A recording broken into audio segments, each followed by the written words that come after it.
नमस्कार। देश काल में आपका स्वागत है। मैं हूं मुकेश कुमार। दोस्तों, AIMIM के नेता असदुद्दीन ओवैसी, उनकी पार्टी बिहार के चुनाव में महागठबंधन का हिस्सा बनना चाहती है। इसके लिए उसने अपनी एक अर्जी लालू प्रसाद यादव या RJD को भेजी है और उसमें ये दलील दी है कि बिहार में मतों का बंटवारा ना हो, इसके लिए उनकी पार्टी महागठबंधन का हिस्सा बनना चाहती है और मिलकर चुनाव लड़ना चाहती है। ये एक बड़ा दिलचस्प डेवलपमेंट है। ओवैसी की पार्टी, जिसे महागठबंधन के नेता टच भी नहीं करना चाहते हैं, एक तरह से अछूत पार्टी है। महागठबंधन की पार्टियां ओवैसी को, उनकी पार्टी को बीजेपी की बी टीम बताती रही हैं, ये मानती रही हैं और वो काफ़ी हद तक तथ्यों से साबित भी होता रहा है कि असदुद्दीन ओवैसी जहां भी चुनाव लड़ते हैं वो बीजेपी को फ़ायदा पहुंचाते हैं, क्योंकि वो जिस तरह के उम्मीदवार खड़े कर देते हैं उससे वोटों का बंटवारा होता है, मुस्लिम वोटों का बंटवारा होता है, और जहां वोटों का बंटवारा होता है वहां फ़ायदा बीजेपी या उसके गठबंधन के जो सहयोगी दल हैं उनको होता है। तो महागठबंधन के नेता इसलिए भी नहीं चाहते हैं। दूसरी बात यह है कि असदुद्दीन ओवैसी की पार्टी AIMIM की छवि एक सांप्रदायिक पार्टी की है। आप कह सकते हैं कि असदुद्दीन ओवैसी ने आज तक कोई भी ऐसा बयान नहीं दिया, कोई भी ऐसी बात नहीं कही जिसे आप सांप्रदायिक कह सकें या जिसे आप हेट स्पीच कह सकें। बीजेपी के नेता दिन रात जिस तरह की घृणा परोसते रहते हैं, बड़े से बड़ा नेता, चाहे वो प्रधानमंत्री मोदी हो, अमित शाह हो, तमाम नेता ये काम करते हैं। लेकिन असदुद्दीन ओवैसी बहुत पढ़े लिखे बैरिस्टर हैं, उनकी बातों में दम होता है, उनकी दलीलों में दम होता है, वो बहुत अच्छे से अपनी बात को रखते हैं, पार्लियामेंट में बहुत अच्छे से बोलते हैं। उनकी वो छवि नहीं है और शायद इसीलिए अभी जब ऑपरेशन सिंदूर के बाद बाहर भेजे गए सर्वदलीय प्रतिनिधिमंडल, तो मोदी की सरकार ने, बीजेपी की सरकार ने ओवैसी को भी उसमें शामिल किया और उन्हें बाहर भेजा भारत का पक्ष रखने के लिए। और इस दौरान, पूरे ऑपरेशन सिंदूर के दौरान, असदुद्दीन ओवैसी ने अपनी एक राष्ट्रवादी छवि गढ़ी है। जिस तरह से उन्होंने पाकिस्तान को आड़े हाथों लिया, पाकिस्तान के आतंकवादी संगठनों को आड़े हाथों लिया, वो उस मामले में बल्कि वो बीजेपी नेताओं से भी आगे निकल गए। अब उनकी राष्ट्रभक्ति पर, राष्ट्र प्रेम पर अगर बीजेपी वाले प्रश्न चिन्ह खड़े करेंगे तो उनमें कोई विशेष दम नहीं रहेगा। तो उस मायने में असदुद्दीन ओवैसी एक बहुत मजे हुए, पके हुए राष्ट्रवादी, राष्ट्रभक्त नेता हैं। पहले भी थे, लेकिन उनके बारे में इस तरह की धारणाएं बनाई गई थी जिसको उन्होंने इस समय ध्वस्त कर दिया है। तो जहां तक उनकी व्यक्तिगत छवि का सवाल है, वो बिल्कुल बेदाग कही जा सकती है। हालांकि उनकी राजनीति मुस्लिम समुदाय तक सीमित है, मुस्लिम वोटों तक सीमित है, उनकी अपील भी उन्हीं तक सीमित है। इस सेंस में उन्हें एक समुदाय विशेष का नेता कहा जा सकता है, लेकिन वो सांप्रदायिक भावनाएं उभाड़कर अपनी राजनीति को आगे बढ़ाते हो, ऐसा उन्होंने नहीं दिखाया, जैसा कि RSS और बीजेपी के नेता लगातार करते रहते हैं। लेकिन ओवैसी की पार्टी जिस तरह से बिहेव करती है, या ओवैसी के अपने भाई जिस तरह से बयान देते रहे हैं, उनको अगर ध्यान में रखा जाए तो फिर आपको समझ में आने लगता है कि वो किस तरह के व्यक्ति हैं या किस तरह की बातें वो करते रहे हैं। और इस वजह से बीजेपी को अक्सर मौका मिलता रहा है कि वो ओवैसी पर आक्रमण करें, AIMIM पर आक्रमण करें और उसकी रणनीति पर। तो असदुद्दीन ओवैसी दोनों तरफ से मार खाते हैं। उधर अति दक्षिणपंथी पार्टी बीजेपी संघ परिवार उन पर हमले करती है, क्योंकि उनका हुलिया एक मुसलमान का है, दाढ़ी वाड़ी है, शेरवानी पहनते हैं, उर्दू अच्छी बोलते हैं। ये खटकता है हिंदुत्ववादियों को, और वो इसके आधार पर उनकी छवि एक ऐसे नेता की बनाना चाहते हैं जो अलगाववादी किस्म की राजनीति करता है, भारत के हिंदू समुदाय के खिलाफ है। हालांकि वो चीज़ नहीं है। अलबत्ता उनके भाई अकबरुद्दीन ओवैसी के बयान बहुत ही विवादास्पद रहे हैं, और उनकी वजह से उनकी पार्टी यानी AIMI की भी बदनामी होती रही है, और असदुद्दीन ओवैसी की भी बदनामी होती रही है।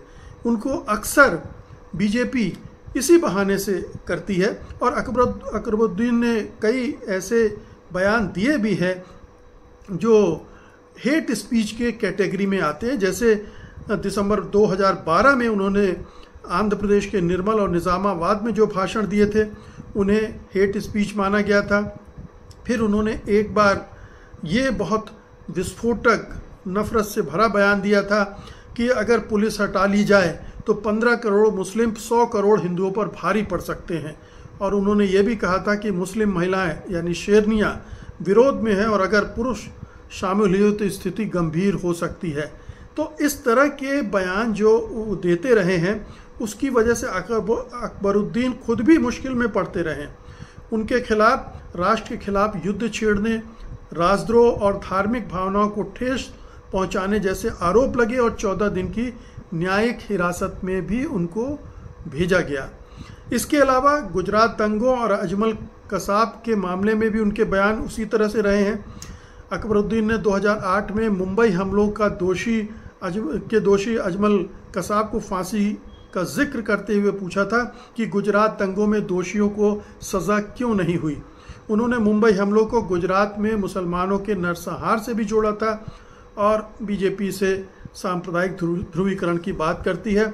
इसके अलावा 2007 में अकबरुद्दीन ने तस्लीमा नसरीन के खिलाफ भी हेट स्पीच जैसा बयान दिया था।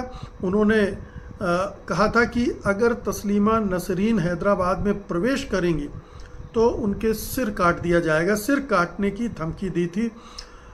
तो ये पूरा जो असदुद्दीन ओवैसी हैं, उनके भाई अकबरुद्दीन हैं, इनकी पृष्ठभूमि है, जिसकी वजह से ये पूरी पार्टी और असदुद्दीन ओवैसी खुद भी विवादास्पद रहे हैं और उन्हें अछूत माना जाता रहा है। अब आइए कि आखिरकार असदुद्दीन ओवैसी की पार्टी क्यों चाहती है कि बिहार गठबंधन में वो शामिल हो। पिछली बार चुनाव लड़ा था उसने और 5 सीटें जीती थी। हालांकि बाद में 5 में से 4 MLA RJD में शामिल हो गए थे, ये अलग बात है। लेकिन उस चुनाव में उनकी पार्टी ने एक तरह से अच्छा प्रदर्शन किया था। उस प्रदर्शन के मद्देनज़र आज ओवैसी को क्यों नहीं अपने पार्टी के विस्तार के बारे में सोचना चाहिए था, वो क्यों महागठबंधन की शरण में जा रहे हैं।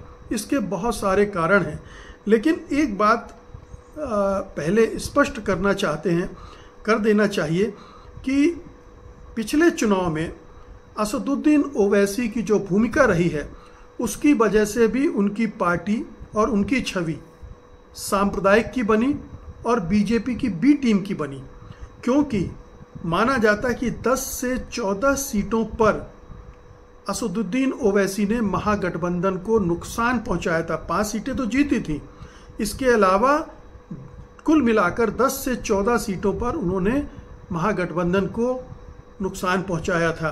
तो आप देखिए कि NDA और महागठबंधन में जो हार जीत का अंतर था केवल 8 से 10 सीटों का था, और अगर असदुद्दीन फैक्टर काम न करता तो महागठबंधन की सरकार बिहार में बन गई होती।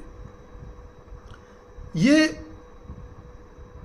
एक फैक्ट है और ये महागठबंधन जानता है। इसके बावजूद वो असदुद्दीन ओवैसी को साथ में नहीं लेना चाहता है।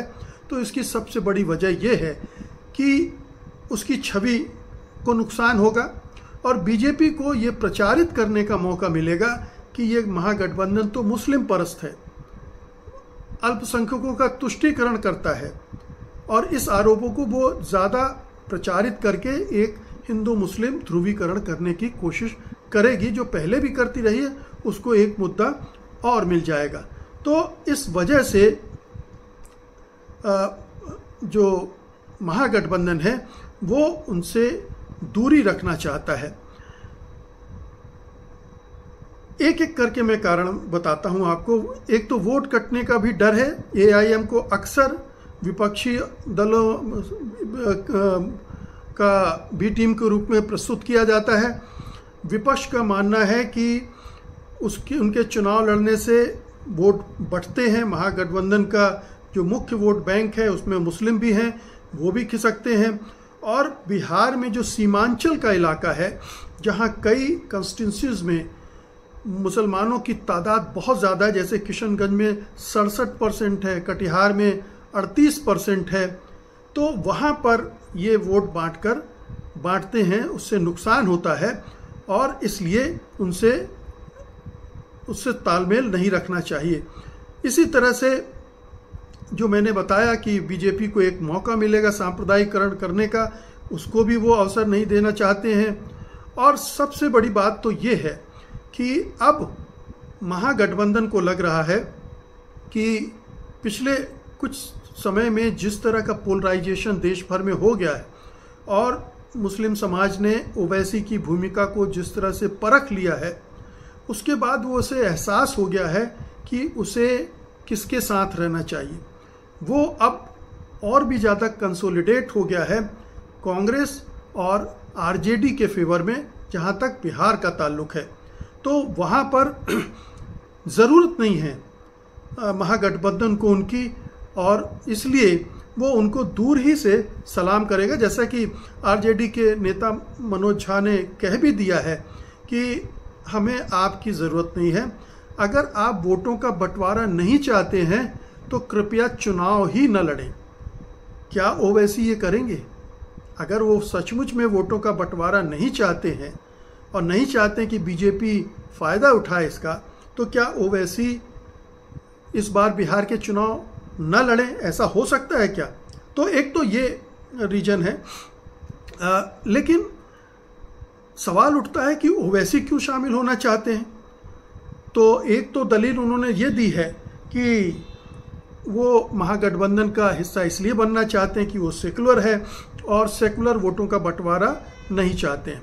लेकिन इसके अलावा शायद ओवैसी को ये लगता है कि उनकी जो पहुंच और ताकत है, पकड़ है, वो सीमांचल तक सीमित हो रही है।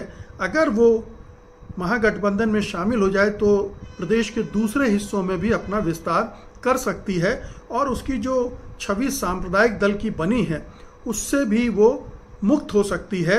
एक जो लांछन उस पर लगता है बीजेपी की बी टीम का, उससे भी वो मुक्त हो सकती है। एआईएमआईएम को ये भी लगता होगा कि अगर महागठबंधन की सरकार बनी और उसके कुछ विधायक हुए तो उसे सत्ता में हिस्सेदारी का मौका भी मिल सकता है। जैसे छोटी छोटी पार्टियां बिहार में बहुत ताकतवर हो गई हैं और सत्ता में हिस्सेदारी कर रही हैं, तो उसके हिसाब से भी उसे ऐसा लग सकता है।